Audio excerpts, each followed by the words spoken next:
right, is everyone ready to go? Okay. My name is Mike Boudreau. I'm the sheriff of the Tulare County Sheriff's Office. I wanted to give an update as to where we are today in regards to this case. I will let you know right away, at this point we do not have anyone in custody. But I will continue to keep you informed as to the progress of this case. Many people within the community and actually across the country are very interested in what's happening and what's going on. I feel it's important that I give you where we are at this point. I'll give you an overview of what brought us here today. At 03:38, early morning hours of Monday, the Tulare County Sheriff's Office was dispatched to a home in the 6800 block of Harvest Road in Goshen. Multiple shots had been fired. I had mentioned before that people reporting the shots fired believe that there was an active shooter in progress. Deputies arrived on the scene exactly 7 minutes later. When they arrived, deputies immediately noticed two victims dead in the street. It was later learned that the 911 call actually came from a surviving victim of this shooting. They had not received any injuries from a shooting. They were hiding. Deputies then found a third shooting victim in the doorway of the home. As deputies searched the area, they found multiple victims in the same area at the scene on the property. There were victims both inside the home and outside of the home. We're able to identify those victims today and provide those to you. Many of you have already discovered who they are through social media. I would caution you, please don't be listening to factual information from social media. That is not where you will find your facts. I will keep you informed. I will make sure that you have what we have as we are able to release it to you for the integrity of the case. If you have questions, please reach out to our media services here at the Sheriff's Office. What we're able to give you, we will. One of the victims, when deputies arrived, was still alive. He immediately began CPR. Unfortunately, he died at the hospital. The victims are here. Eladio Perez, 52 years of age. Marcos Perez, 19 years of age. Jennifer Anaya, 49 years of age. Rosa Perez, 72 years of age. Alyssa Perez, 16 years of age. And Nicholas Perez, 10 months of age. I'd like to make a correction. On scene that night, we believe that the young teenage female was 17 years old. In fact, we later learned that she was 16 years old, and I believe I put out that she was 17. We also believed at the time that the infant was 6 months old. We later learned that it was 10 months old. So I want to make that correction for all of you today. She was 16, and the small infant was 10 months old. She was found, along with the infant, laying next to her mother, his mother, down the street. We believe that the 16-year-old teenage mother and her small infant actually was fleeing and running from the scene.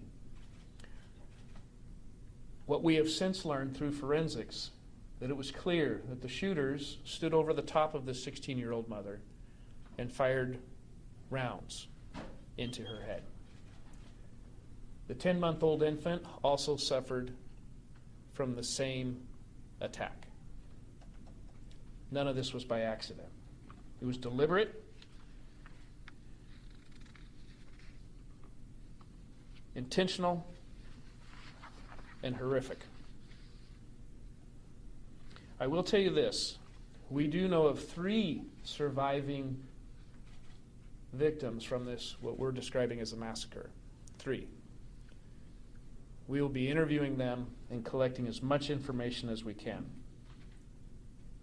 There was one person inside the home hiding as they could hear the gunfire erupting inside the home. The description from him is that he was in such a state of fear that all he could do was hold the door, hoping that he was not the victim. Detectives, at this point, we do believe that we are in the search for 2 known suspects. Potentially a third in an escape vehicle, but we don't know that to be true. This is going off a hypothesis from law enforcement. But we do know that, in fact, we have 2 suspects. It is very clear that this family was a target and that there are gang associations involved as well as drug investigations with us in this home. But let me make this very clear. Not all these people in this home were gang members, and not all of these people in this home were drug dealers. The 16-year-old female is an innocent victim. The grandmother inside appears to be an innocent victim, and definitely this 10-month-old child is an innocent victim.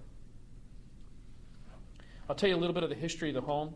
On January 3rd of this year, Tulare County Sheriff's Office patrol officers conducted what we call a parole compliance check.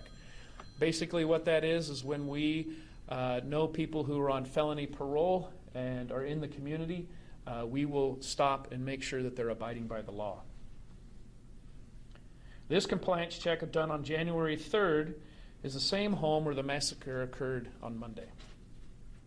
This is a known home to our department. This is where gang activity has routinely occurred in the past. During that compliance check, deputies saw shell casings laying on the ground outside the home. When asked if we could go inside and search, they refused, and that's where the search warrant was written. We obtained a legal search warrant from a judge, and we were able to do a search warrant of the home. And we found Eladio Perez, who was already on felony convictions, was in possession of ammunition, felon in possession of a firearm, felon in possession of a short-barreled rifle, felon in possession of an assault weapon, a loaded weapon in possession of a firearm, and possessions of a controlled substance. He unfortunately was able to bail out 4 days later. So law enforcement, doing their due diligence in community service and protection, part of our duties is to go into these homes and try to remove guns, drugs, and that type of activity. And this home was known to us. That's how I'm able to say that this is a gang-related activity. I have also been quoted as saying this was a cartel-like execution. Make no mistake, I'm not saying that this is a cartel, but also be clear that I am not eliminating that possibility. These people were clearly shot in the head, and they were also shot in places that the shooter would know that quick death would occur. This is also similar to high-ranking gang affiliations in the style of execution that they commit. So we don't know if it is a gang-affiliated shooting, a cartel affiliation, or if the two are combined. But what we can tell you is the manner in which this has occurred is definitely one of the two, if not combined. As the investigation unravels and we're able to confirm one or the other, you will be the first to know. Detectives, as far as man hours, detectives have been working 24 hours a day. And when I say that, I don't mean they go home at midnight and get back up again at 7 in the morning. We have investigators working literally 24 hours a day. With forensic analysis and the collection of forensics, we have our crime lab, digital forensics, our coroner's office, and property and evidence. There has literally at this point been hundreds of items of evidence collected. And we expect more items of evidence to be collected. As of this press conference, detectives are still canvassing the area, looking for surveillance videos, asking for the public's help. And so here today, within this conference, I'm also asking for the public's help. Anyone in that area, if you have a business, it is an industrial area very nearby in the Goshen area, there are residences with ring cameras, there are video all over. Between the hours of 3 a.m. and 5 a.m., we're asking you to go back, take a look at your business videos. Go back and look at your home videos. Doesn't matter how far away you were from the scene. Any video evidence that you find suspicious, please contact the Tulare County Sheriff's Office. We want to look at it. Take the time to go look at your business video and your ring camera videos and report what you have and save what you have. I would also like to commend and thank the law enforcement community that has come out in support and offering assistance in this investigation. Behind me today, of which I received phone calls within hours, from the ATF, FBI, Homeland Security, DEA, Department of Justice, and the California Department of Corrections. Every one of them called within hours, offering resources, and assistance. I have them with me today behind me. I have our investigators, our captains of investigations, but I also have those federal agencies. We are pulling out all stops. We are turning over every rock. Every bit of information in the community that you feel is suspicious or that you would like to give us, we want it. I received a phone call from U.S. Congressman Jim Costas. He offered victim support. He sits on a committee for victims of these types of crimes and have offered federal support for our victims. And we must remember, we have victims. I will bring you up to date as our autopsies. Autopsies on the bodies have started today. They will likely be completed on Friday. That'll be part of the information in our next press conference that I'll be able to provide.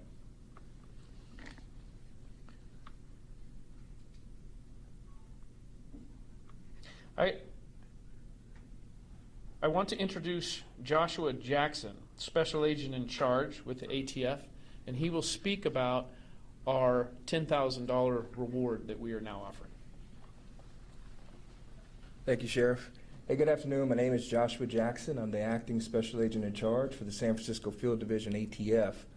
ATF's mission is simple and clear. It is to prevent, reduce, and solve violent crime. In this particular instance, solving this investigation is a priority of this investigative team. Law enforcement, we know, pooling all resources, our expertise, and our partnerships, federal, state, and local partnerships, will give us the best result to bring justice to these victims. In addition to the investigative team that you guys see behind us, is we are asking, as the sheriff mentioned, assistance from the public, and part of that is announcing this reward of up to $10,000 for information to help move this investigation forward.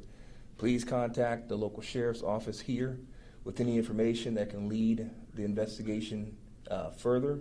ATF will provide all resources at our disposal to support this team and be a part of this to its conclusion.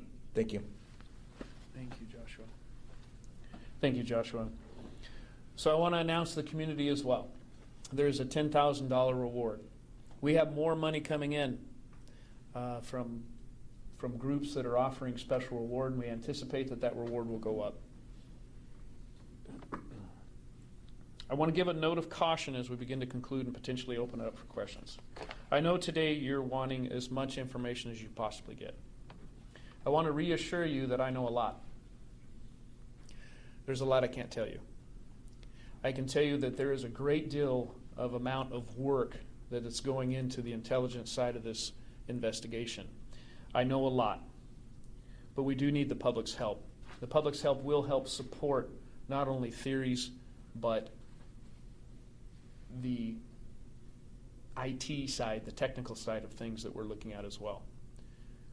So when I say that, if I don't answer your question, it's because they're watching too. When you put this information out, they want to know what we know. What I will tell them is we know a lot.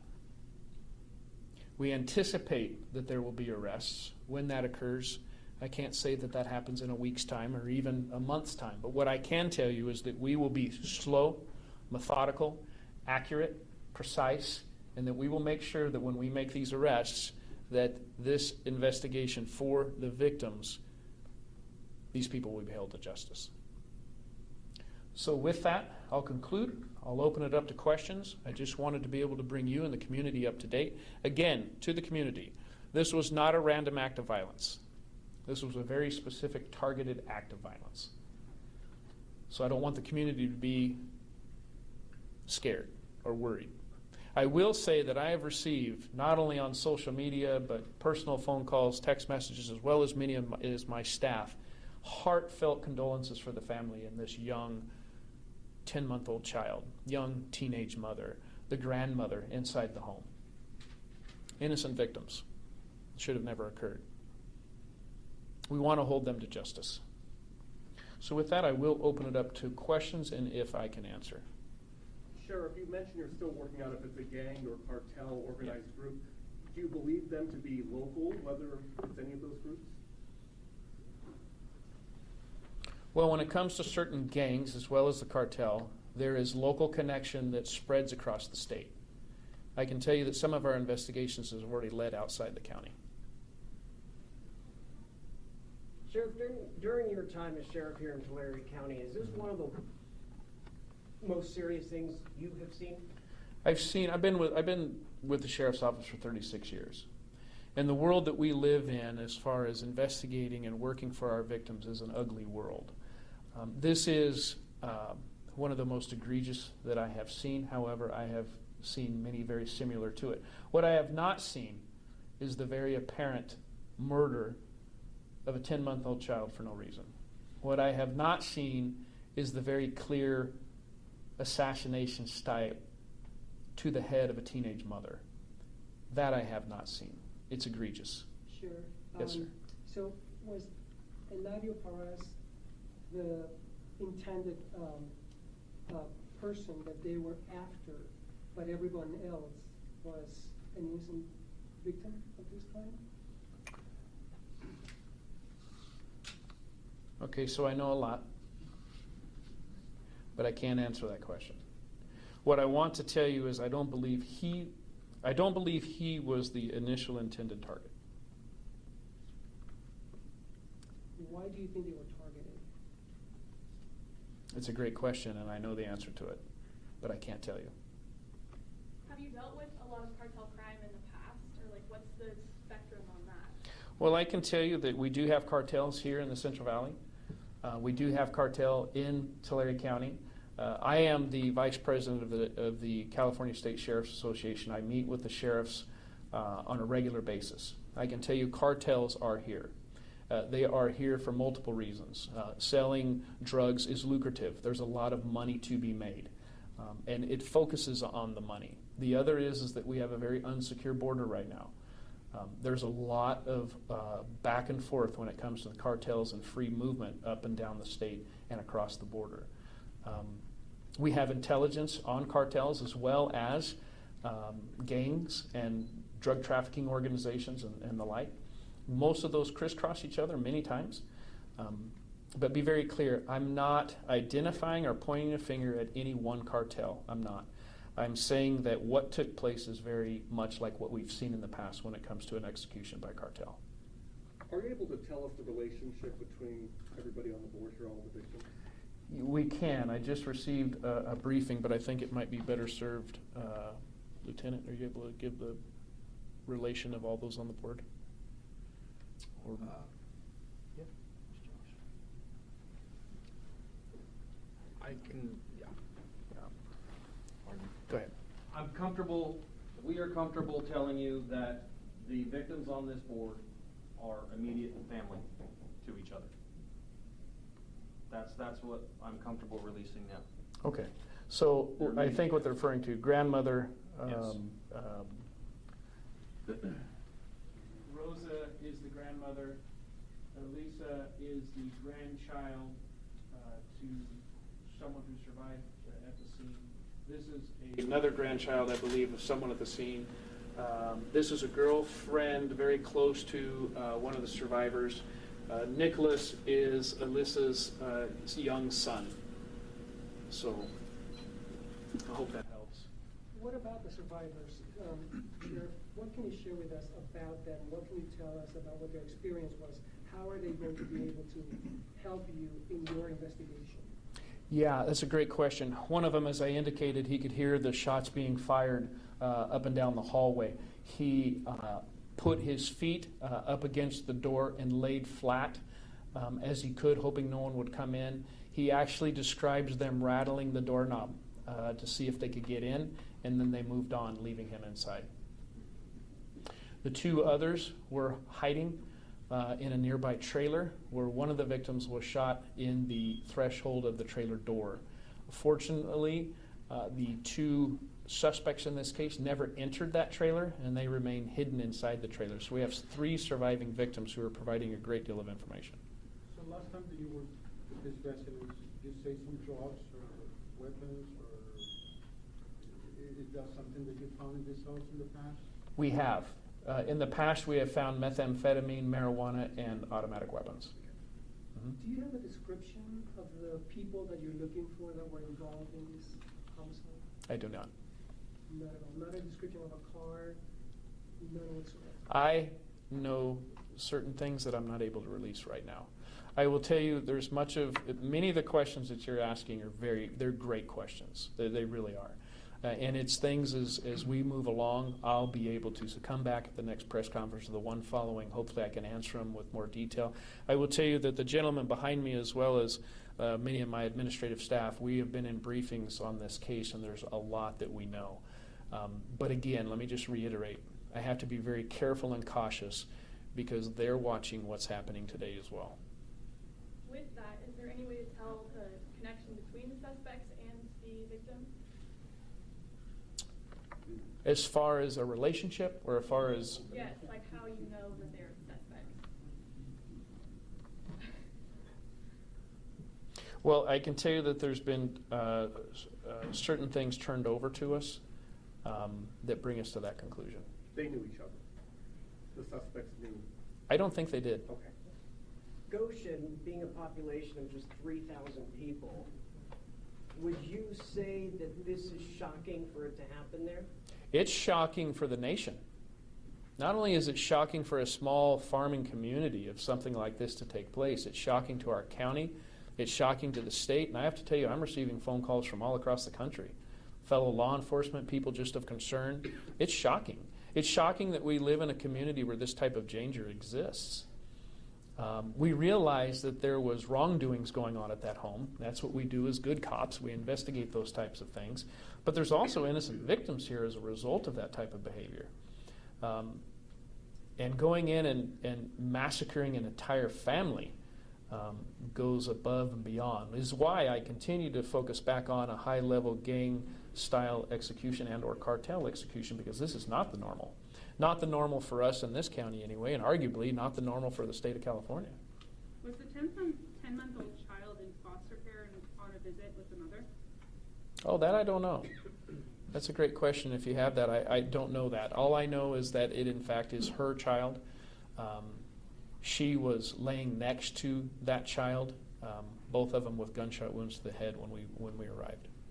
And do you think that this shooting was mapped out of the residence? Because it happened fairly quickly for your deputies to arrive within 7 minutes. And exactly my point. Much of what we're going over, our SWAT team is very much involved as well. This is methodical, well planned out, tactical, executed quickly. So from the time of the phone call until we arrived was a very short amount of time. And by then they were long gone. So what they did to plan it out, I can't say. We haven't talked to them. I plan on speaking with them. And we'll see exactly how that was done. Again, and it's important, anyone with video surveillance or video cameras, ringtones, anything within the community, it's going to help us tie together a timeline as well as the manner in which we believe it happened. Sheriff, you have federal authorities working with you. What kind of assistance are they providing for you in this investigation? Well, there's a lot the federal resources can provide when it comes to intelligence gathering. That they're doing, I've been asked to hold, not to provide or turn over. And there's a reason for it. The reason is, again and again and again, we don't want future evidence to be destroyed because they know from this press conference what we're looking for. And how sure are you that you will capture the suspects in this case? Well, no one in life can be 100% sure of anything. My hopes are that we capture them. I have high hopes.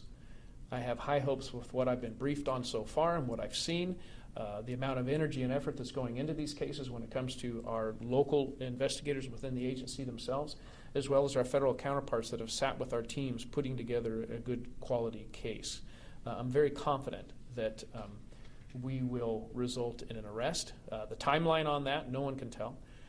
I don't want to rush anything. We want to go slow, as I indicated before, methodical, and make sure that we do the right thing. Sheriff, I know this is an extreme example, but it strikes me that there's been a spate of recent seemingly gang-related killings in other rural areas, places where we wouldn't normally maybe associate with those types of crimes. Can you talk a little bit about why there seems to be an increase in gang activity in rural places in particular? Well, I think what we're starting to see, if we want to go deep into it, what we're starting to see is that gangs have existed for many, many years in California through our state correctional system, evolving into the community. It's all surrounding geographical ownership as well as being able to make money, whether that's through prostitution, whether that's through extortion, whether that's through drug dealing or gun arms dealing. Any way that you can make money through criminal means, they're going to do it. What we've seen is that gangs don't typically want to be identified by law enforcement, and so they'll live quietly and peacefully within a quiet community, never being noticed by anyone who's living around them until something tragic occurs. When something tragic occurs, everyone says, where did this gang come from? Well, they've infiltrated a community and live there making money under the protection of living out in the open. And so we're starting to find a lot of that in California. Also, I would have to reiterate is that California has taken a very soft on crime approach. We have to begin holding people accountable for violent crimes. People who use guns who are criminals need to be held accountable for using guns and being criminals. For those who are drug dealing up and down the state of California, providing narcotics to our children, providing narcotics in our communities, providing an unsafe environment for those in a community, we have to take a very strong approach when it comes to our justice program. We need to make sure that we're holding people. To the state of California, we need to hold people. We need to take a look at what we've done with our criminal justice system and begin putting people back in prison for these types of activities. Are you worried that the suspects could be either out of the state already or in another country? I can only surmise. If it was me, I wouldn't be anywhere near here. But then again, and to your point earlier, maybe the best hiding place is right where you think we're not going to look. So we're going to look under every rock, whether it's into Mexico or into Canada or across the country. That's why our federal counterparts are here. It's going to be far-reaching the long arm of the law. If you left our county, that's good, but you're going to be back. You're going to be back sitting in a jail cell awaiting justice. So that's a great question. But law enforcement and partnership over the years have learned to collaborate and work together. Much like the recent Idaho shooting, as you saw, he traveled all the way across the country, but law enforcement worked in partnership to get that man in custody. It didn't matter how far he went, and we were going to treat it as the same. Sheriff, the father of the baby, he's one of the survivors? I'm sorry? The father of the baby, he's one of the survivors or no? You guys talk with the father? I don't know who the father is. I wasn't briefed on that today. I'm sure investigators are aware of it, but I'm not sure who the father is. I'll find out for you, so don't leave today until we can find out. Yes? Is there welfare services involved? As far as what? With her and the child? There could be. Our focus of attention right now is not that. Our focus of attention right now is catching mass murderers. If it comes to welfare services or what was involved with that child as to services, I would divert that question to welfare services. I don't know that. Sorry, what other counties are you working with right now? I can tell you that Donnie Youngblood, Kern County, reached out to me, offering up assistance. I had San Benito County Sheriff's Office reach out to me, wanting to see if they could send gang investigators down. I received phone calls from law enforcement and sheriffs all over the state of California saying, because I know them, as well, not just because I know them, but it's law enforcement trying to do the right thing. If we need more people, I can make a phone call tomorrow and have a bunch of people here. But I'm very confident in my staff and what they're doing. They're very skilled and veteran investigators. They've collected a lot of information over the last few hours, partnering with our federal counterparts who are equally as talented in the fields that they are in. I'm very confident in who we have and what we're doing with this agency. And in the need that I do have to reach out and do some more, we will. I can tell you that I'm reaching out to other sheriffs for the potential of intelligence gathering and or potential arrests in the future. So we'll see. Have you contacted Border Patrol already? Two things. I'll come back to you, sir.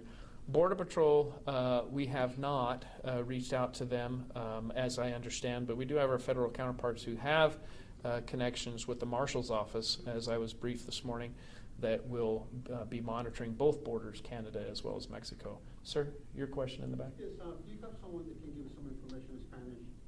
We do. We talked about that earlier. We'll have a Spanish speaker, Captain Torres. He'll be able to give you some information if it's a little easier for you in translation into your audience. Yes, of course. Sheriff, we've been walking around Goshen a little while for the past 2 days, and a lot of the neighbors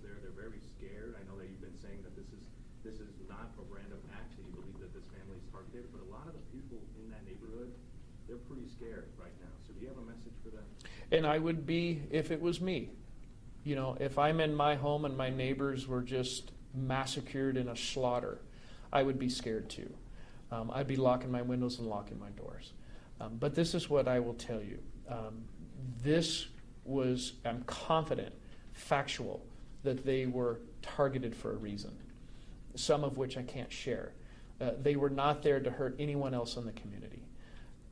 But be vigilant.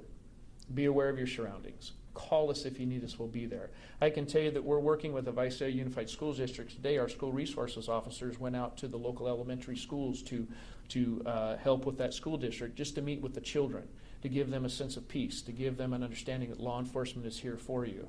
And so the superintendent of that school, Visalia Unified, reached out to me last night, and we were very happy to work in partnership with the school resource officers going out and speaking with our children. So again, another really great question. I would say that you are going to be scared, but make sure that you understand there is resources for you. If you have something suspicious, call us. We're there. We're your law enforcement. Dial 911 if you need to. We're on our way. We are we have patrol in those areas as that's the area responsible for the sheriff's office. That's my responsibility, and we want to provide public safety. And if there was any more to it, I would let the public know. If there was a need for you to leave the area or hunker down and just sit in your living room, I would tell you. That's not the case. If it was the case where don't be out late at night, it's not the case. I can tell you factually that this was specifically targeted. What message would you have for somebody that sees this today and maybe they have information but they're scared? And I would say that I completely understand that. Holding on to information that you have, you would feel maybe you may be a target. What I want to explain to you is that we have anonymous tip lines. We have anonymous text tip lines, and we'll provide those for you through our media team. They'll make sure that you have them. You can call anonymously and never give us your name. No one will ever know who you are. But that little bit of information that you do give may very well be the tipping point for a case. I understand the community being scared. When this occurred, and my undersheriff gave me a phone call, it was 3:30, 4 o'clock in the morning. It's not our norm, and I understand the community's fear of what just occurred. Time does heal all wounds. Let's give it some time, but in the interim, understand, we are there for you. We are there for our community. And we have put a little extra patrol so that they can see our patrol officers out there to give them more comfort. Yeah, great question. Sorry, as far as the survivors go, are they in any danger? Well, I don't want to say no. I mean, this was definitely a specific targeted massacre. I don't know how else to put it other than massacre. I mean, multiple deaths at close range. We have offered support. We have offered security if need be. The family's refusing that at this point. So for me to speak on their behalf would be very difficult. But I would always be vigilant of your surroundings, especially after something like this. A lot of these incidents, they tend to have some sort of retaliation. Is there anything the sheriff's office is doing to possibly stop that? That's another great question, but I will tell you that I don't believe that it's a retaliatory situation. My last question, Sheriff. Sure. You paused a bit when you were describing the horrific scene there. Mm-hmm. I can imagine a lot of people are shocked all over the country, all over the state. How are the deputies doing who got there yesterday morning? You know, that's another great question. We have employee assistant programs with the sheriff's office when the time comes, if they need it. But I can tell you right now, they are in work mode. They are focused. They are doing what they're trained to do. They're professionals. They're working very, very hard. I see it. I can tell you that many of those officers that are out there on scene, I see a couple here, I get chills because they're fathers. They're fathers, they're brothers, they're dads, they have grandmas. And so when we go out to these things, as a human being, you can't help but be impacted by what you're seeing. But what I can tell you is that when I arrived on scene, I was receiving detailed information and briefings because they rolled right into the professionals that they are. And they will continue to be professionals, working hard each and every day until we have people in custody for this crime. Great question. Thank you very much. Yes. So you probably remember this. In 1995, we had a shooting in Tulare at Thompson's place, and 5 people were killed that day. Has anything of this nature happened since then in between, which is the most significant since I'm having the hardest time remembering anything of this nature with this many people at once in a long time. Any of my staff recall anything more? That was 2, wasn't it? It was 4 on the reservation.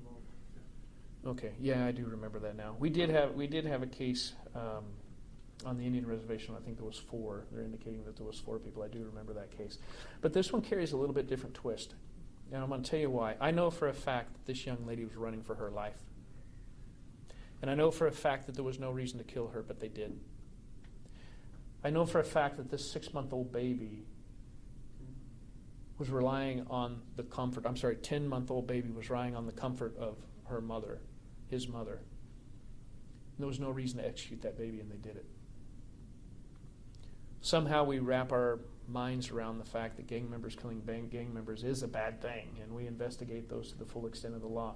But we have a grandmother that was shot and killed while she was sleeping in her bed. We have a 16-year-old female trying to protect her infant. So it carries a different feel, in my opinion. But yes, it's tragic, and haven't seen anything like this in years. Yes. Okay, so with that, I think we'll conclude. I just wanted to bring you in here today to let you know we have rewards that we're putting out for anyone. Can you please reiterate in your broadcast as you're editing or however that you put it together that we are asking for the public's help when it comes to video and any surveillance that they may have on their buildings or on their homes between the hours of 3 a.m. and 5 a.m. or maybe even 2 a.m. and 5 a.m. that you could hang on to that and call law enforcement to come and take a look. The other thing is that we're working diligently as professionals. Our team is very good at what they do. And then finally, our federal counterparts are on board, and some of what they're doing, I'm excited to be able to come to you at a later time with a press conference to be able to reveal more. So with that, I'll go ahead and conclude. Please stay focused on this story. This young teenage mom and these victims of this crime deserve justice. So with that, I'll conclude, and thank you for your time.